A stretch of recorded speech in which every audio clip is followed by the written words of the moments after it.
This is Counter-Argument, a Middle East podcast from the Crown Center for Middle East Studies at Brandeis University.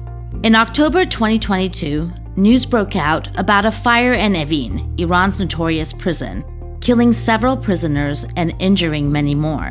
This fire became yet another flashpoint in Iran's autumn of discontent and thrust Iran's carceral system into the limelight. But what do we actually know about Evin and Iran's system of crime and punishment? What are some common misconceptions about prisons, prisoners, and crime in the Islamic Republic?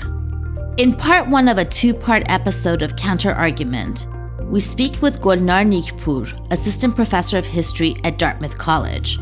Professor Nikpour is currently finishing her first book project on a history of Iranian prisons and prisoners in a global context. My name is Naghmeh Sohrabi. We are the Crown Center for Middle East Studies, and this is Counter-Argument.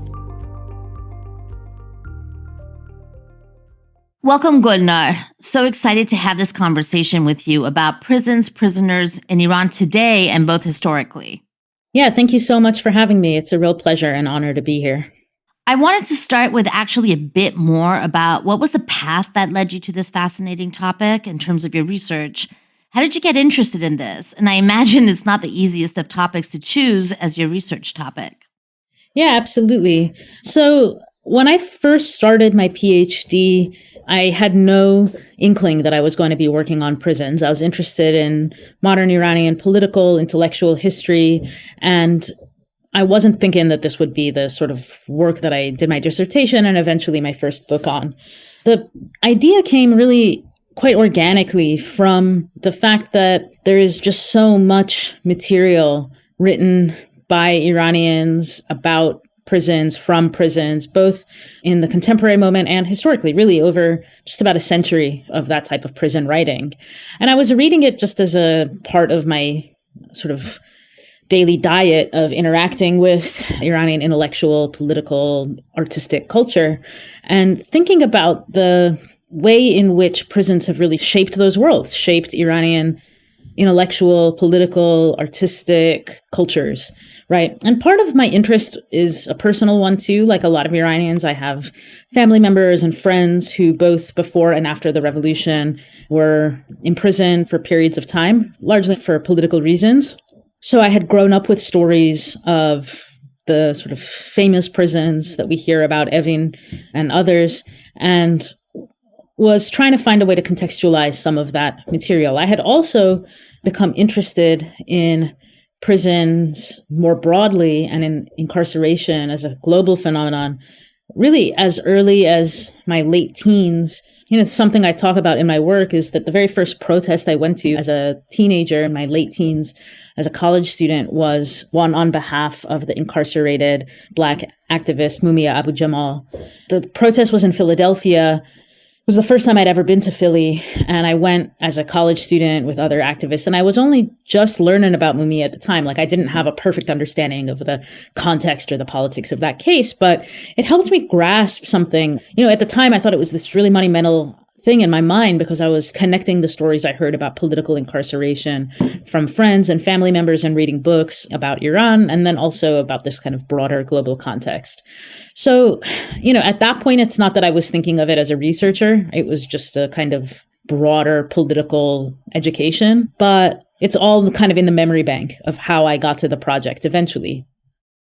I love how your story about how you got interested in this topic actually contains so many of the topics that I'm interested in having a conversation with you about today.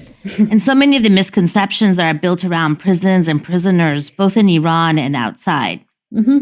Your work, and you hinted at it here, actually broadens our understanding of the prison system in Iran, that there is more than one prison. And some of these new prison names have actually come out in the news in connection to the ongoing protests in Iran today. So I was wondering if we can start our conversation with something really physical and concrete, which is talking about prisons as spaces, starting with Evin, but then broadening it and looking at the history of prisons, prison making, the geography of them, where they're placed, how they're connected to each other, and whatever part of that question you want to pick up and start with. Sure, that's a terrific question. And I think one that actually is extraordinarily helpful in terms of getting at some of the major issues that I'm interested in. I mean, Evin is absolutely the most famous prison, I think, to Iranians and especially to non-Iranians, right?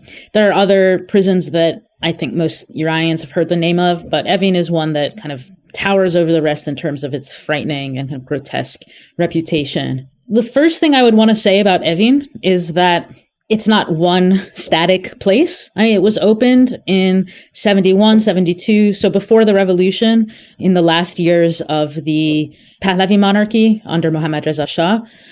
But it has expanded dramatically in the 50 some odd years that it's been open. So depending on who you talk to and when they were held, their experience of Evin and their experience of it as a space will be quite different. In the first decade, let's say, well, really until the revolution, it was initially opened as a space to hold and interrogate those who we commonly think of as political prisoners, both in the parlance of the Pahlavi state and in the Islamic Republic. Both of those governments disavow the idea that they hold political prisoners. The Islamic Republic very vociferously is constantly telling us that they don't have political prisoners, but rather they have terrorist security risks. I mean, the language changes depending on the political needs of the government. So the people we typically understand to be those who are held on political charges, that's who Evin was essentially built for. And yet it has really far exceeded that. And I really want to sort of emphasize how dramatically it's changed in 50 years' time to become bigger and bigger and bigger, right? And from the beginning, it's overcrowded and it's holding many more prisoners than it is supposed to and so forth. At first, it's opened with a capacity for not even 1,000 people. It has space for solitary and group holding, but initially the group cells are supposed to hold a handful of people. But from the very, very beginning, it's quite overcrowded. Evin is open roughly at the same time as the guerrilla movement begins in Iran. And that's who really first feels the wrath of violence that's happened there. The guerrilla movement really gets underway in 1971 with what's called the Siyakal rebellion or uprising or event, where a group of young leftist guerrillas try and fail to take a sort of weapons outpost in northern Iran. And this kind of inaugurates this several years long efforts by both leftists and kind of Islamist militants in undertaking armed actions against the government. Before that moment, of course, the Pahlavi government incarcerated militants, but it really sort of becomes much more intensified by this escalation of tactics. So whereas a young student activist in 1968 or 69 might get imprisoned and interrogated for a month or two, or might just get sent to compulsory military or kicked out of college, and things that might have had great consequences in their lives, but still not quite at the intensity that we see a year or two later. After 1971, those kid gloves really come off. And these new kind of young activists and militants are being treated much more harshly, even if in the cases that they are not themselves the people who took up arms, right? They might just be student activists, but they are being held for much longer. And that's one of the reasons they need this new space like Evin. So it opens at this moment, and its reputation really explodes in this moment where it's taking over for other, I think, slightly less well-known now prisons that kind of fade away, like Ghazel Qaleh and others, which would have been very well known at the time, but because they didn't continue on into the post-revolutionary period, don't have quite the same reputation. And Evin is a much more intense space. As you say, its geography is much more rigorous. Now, the Pahlavi government in this time was building both prisons for political detainees and prisons for so-called ordinary detainees, what I'll call common law prisoners. There's several new prisons that are built in the 1960s and 70s all over Iran that are significantly more, let's say, high-tech than the ones that came before. Many of them are based on blueprints from U.S. prisons. So there's maximum security prisons that are built in Mashhad and Shiraz, again, for so-called ordinary detainees for the most part, that are based on blueprints from U.S.-based prisons that eventually become part of the federal supermax system in the U.S. Similarly, some of these blueprints are used in Europe, in Israel, in Australia, and these prisons have more solitary cells. They are less built on the model of, okay, there's one major courtyard that everyone can kind of go into, and a number of different wards. I mean, the new prisons also have wards, but first of all, it's harder to communicate between the wards. There's a little bit less inter-ward porousness, is how I would term it, and more space theoretically for solitary confinement, although because of overcrowding that happens right away, both in the common law wards and in the so-called political wards, there's all kinds of mixing. And even with the increasing intensity of the way that the structures are built, even with the increasing efforts to maintain total social order in these spaces, there's always porousness that kind of seeps through. It's just that it becomes a little bit more rigorous. The walls are thicker, so on and so forth. In the aftermath of the revolution, Evin just explodes in use. So you mentioned Evin. You mentioned other prisons that may have been well known at the time, and you mentioned the connection actually between the architecture of, for example, Evin, and a much more global system of prisons that are borrowing blueprints. Can you get more specific about this physicality of these prisons and also the geographical placement of them? By that, I mean, for those who know Tehran, let's say when Evin was built, it was outside of the city. Of course, 40-something years later, it's basically in the middle of the city, as the photos revealed from the fire in Evin showed us. So can you talk a bit more about that? Yeah, absolutely. So Evin, as you mentioned, when it was first opened, it was situated north of the city of Tehran at the foot of the Alborz Mountains.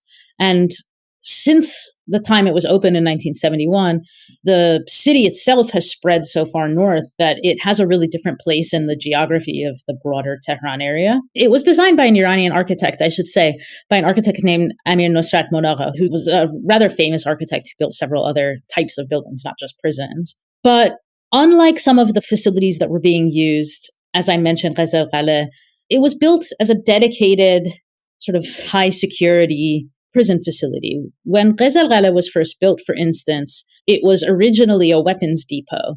The structure of the building wasn't imagined with holding high security prisoners in mind. Evin was. So it's already kind of a different type of structure. But the global aspect that I was kind of gesturing to is actually much longer standing. This kind of push and pull between trying to figure out spaces that are specifically Iranian and for the needs of the subsequent Iranian governments to hold different types of prisoners, but also sort of lean on the global trends in prison maintenance and use. The most widely used prison of the 20th century in Iran is a prison called Qasr prison. It held more prisoners than any other prison in Iranian history. And that prison was built in the late 1920s and really sort of got kicked off in the late 1920s and into the 1930s. It was built on the site of a former Qajar sort of royal palace and grounds. That's why it's called Qasr, which means castle. But the architect who planned that, a person by the name of Nikolai Markov, who had been in the Cossack Brigade with Reza Shah, he organized the plan for Qasr to have both what he called Iranian elements, so like an outside part and an interior part, like an andaruni and a biruni with water in the middle of the interior courtyard, along the lines of classical Iranian kind of architecture. But Reza Shah sent some of the leadership of the police force at the time to this big conference on prisons that was held in London in the 1920s. And at that conference, these sort of prison leaders got particularly these ideas about how to best do prison maintenance. They talked about having these totally progressive, modern prisons, like the prisons that you will find in Europe, not these kinds of old, hideous Qajar dungeons. I mean, they talk about wanting to have them be well lit and have new facilities, and forget for a moment the fact that we know from prisoner accounts almost immediately that this is not what it looked like in practice. But just what's being said about the prisons is this idea that they're going to be totally modernized, totally standardized. So starting in the 1920s and 30s, Reza Shah's government is self-consciously thinking about ways to make the prison system as modernized as possible. And at that time, it meant working directly with the International Commission of Prisons and working with these sort of standard bearers of international prison maintenance, then hiring architects that were working in Iranian contexts to blend those lessons with the kind of needs of Iranian citizenry, right? So we can think about what's happening throughout the 20th century and really into the Islamic Republic period as a continuation of this first effort. There's a few prisons that are built in the 1920s and 30s, but most places that are being used are essentially converted spaces. As I said, like Qais al-Ghala turning from a weapons depot into a prison. And once you get out of Tehran, prisons are much more ramshackle once you get out of the major cities. So Evin is one of the last prisons that's built under the Shah, but there are several others that are built in around the same years. The major prison in Mashhad is based on a blueprint from United States Penitentiary Marion in Marion, Illinois, that is now the smallest prison in the U.S. federal supermax system, but was a high security prison. Evin is not based on that blueprint, so I don't want to overstate the amount that these sort of prisons are drawing from specific blueprints. Some are drawn specifically from these US blueprints and others are imagined by Iranian, but with high security needs in mind. So basically, starting in the 1960s and 70s, there is this really concerted effort to turn all of Iran's prisons into high security spaces, places where people can't escape. Even in the 1970s, there are very famous prisoner escapes from Qasr, which is the major place where even political prisoners, after they've been sentenced, although sometimes that doesn't play out in practice that way. Theoretically, in the 1970s, before prisoners were sentenced, they would be interrogated at, for instance, Qais al-Ghala or eventually Evin or the Comité Mushtarek. And then after they were sentenced, they'd be held at Qasr. That's a little bit iffy, that distinction, but there are all these high-profile escapes from the older prisons, and particularly Qasr. So part of the idea of building these new prisons is to make them as high security as possible. And that's really the system that the nascent Islamic Republic inherits once they overthrow the monarchy. So it's interesting from this fascinating story that you tell. It's that the history of prisons, let's say in the 20th century up until 1979, is reusing some buildings, like what used to be a weapons depot or a palace. And then you have maybe later in the latter part of the 20th century, building these new prisons with this new idea of both security and also architecture, right? Mm-hmm. So more modern prisons that are in conversation, let's say, with the global notion of incarceration. Then we have the 1979 revolution in Iran. What happens to prisons as physical spaces then? We know that Evin continues. Absolutely. Does the Islamic Republic continue the policy of recycling buildings for prisons? Does it build completely new kinds of prisons? And is it still in conversation with the global regime of incarceration? Or does it have new ideas for what it means to incarcerate people physically? That's a terrific question. In the history of Iranian prisons, there's really three major inflection points. One is the coming to power of Reza Shah and an effort to centralize law. So that's in 1925, right? Yeah, 1925. And then he, in the late 1920s, is putting people like Ali Akbar Davar in power in the judiciary to centralize law and to standardize it. And at that moment, there becomes this new need for carceral space. So that's when they're building things like Qasr. Then there's the 1953 coup, which is, of course, a huge moment in Iranian politics, but it's also important in the story of Iranian carcerality because Mohammad Reza Pahlavi is put back on the throne.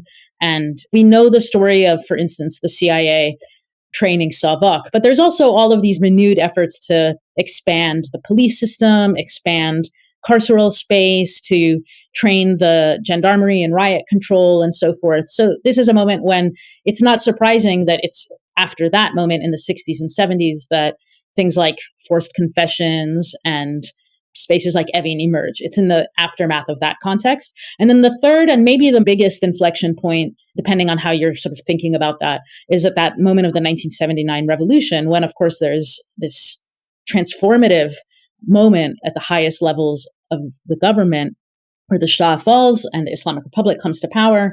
And, one of the really fascinating things to me is that the Islamic Republic comes to power at the forefront of this incredibly diverse movement.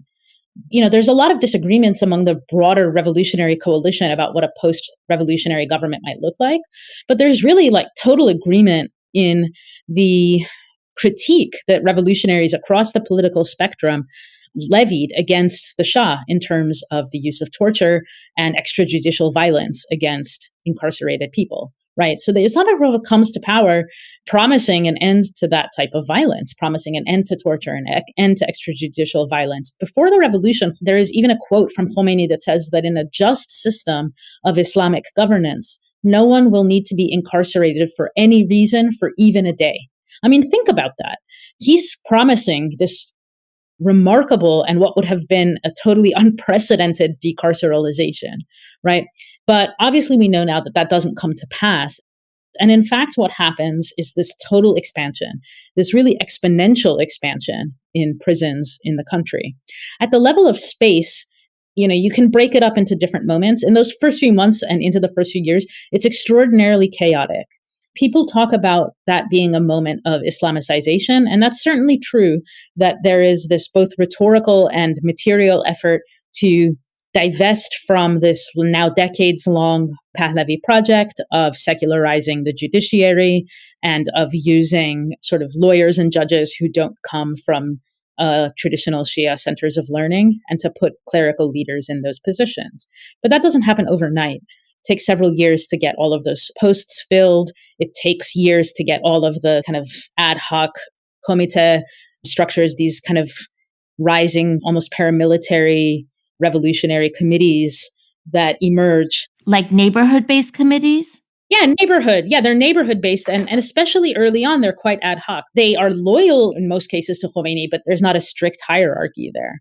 So everything from law enforcement to the judiciary is being transformed in this moment, but it's really chaotic.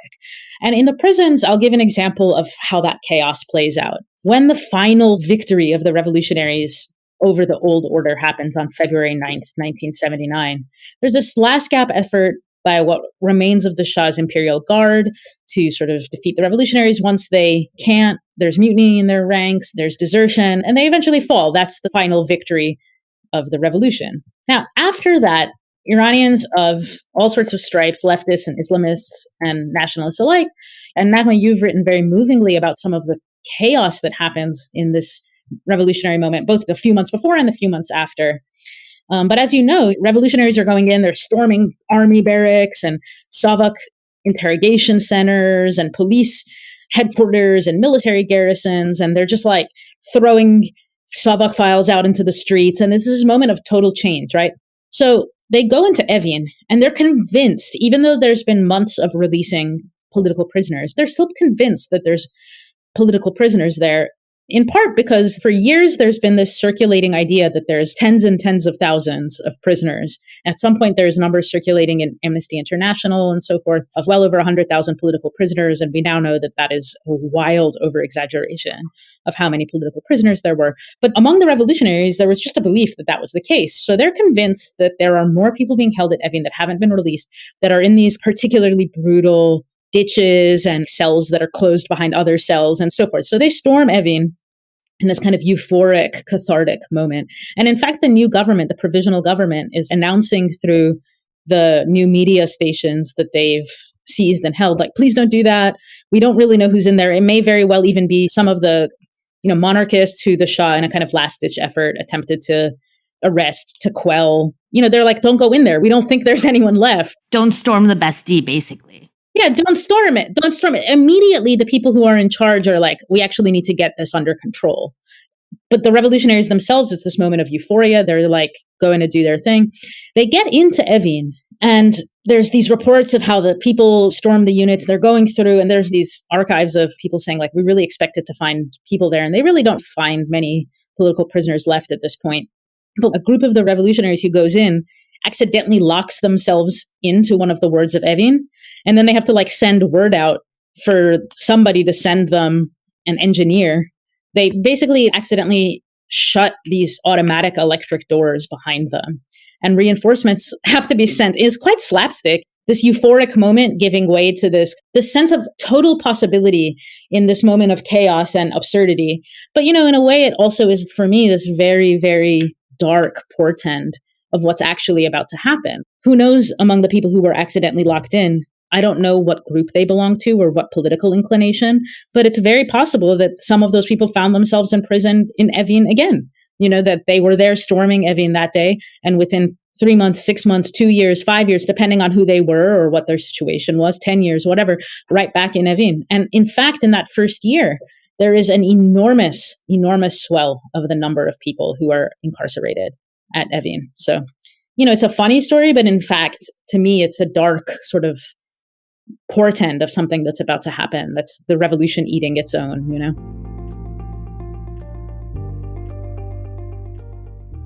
First of all, I'm just riveted, but I keep thinking back to how we started this conversation about can we expand our understanding of the prison system beyond Evin?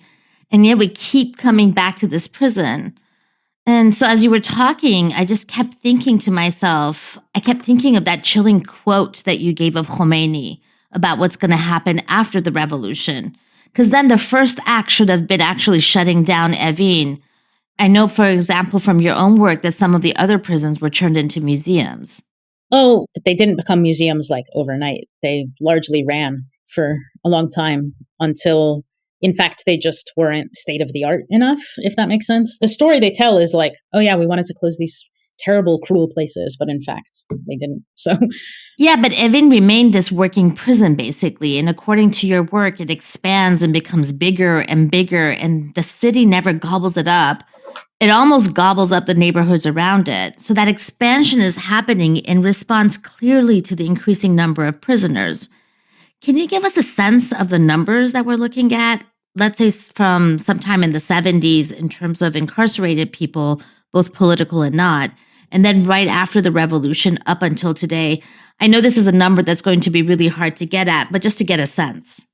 Yeah. And one thing I want to say, whenever I give numbers, I always preface it by saying, okay, I've done a lot of research. These are the best numbers that I have, but I know they're wrong. By definition, they have to be, because certainly at the time of the revolution and the years after, there wasn't like a formal tally, because there's a great deal of sort of, as I said, some ad hoc structures, chaos, but also the numbers I give are typically low end of the estimation that I'm sure of, and then I can explain what I think might also be happening. Yeah, so at the time of the revolution with Evin, for example, when Evin opened, it was meant to hold something like 300 or so security prisoners. And it was not meant to actually be a long-term, you weren't going to be sentenced to 20 years or something and held at Evin. That was the idea. Again, from the 1910s, when the first modern prisons are built in Tehran until today, what is said about how prisons will function is not always what is done. And that's not an Iranian phenomenon. There was, for instance, just a few days ago, a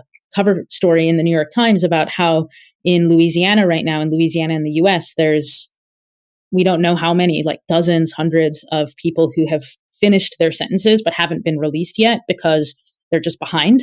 And that's probably something that's happening all over the country.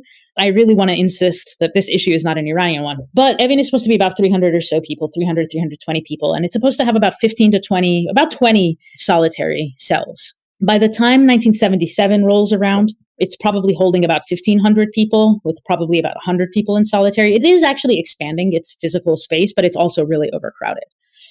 Now, by March 1979, so barely a month into the revolution, probably 3-4 weeks after this revolutionary occupation of Evin that I just recounted, the best numbers that we have are that there are about 7,200 new detainees, people being held on charges mounted by the new judiciary.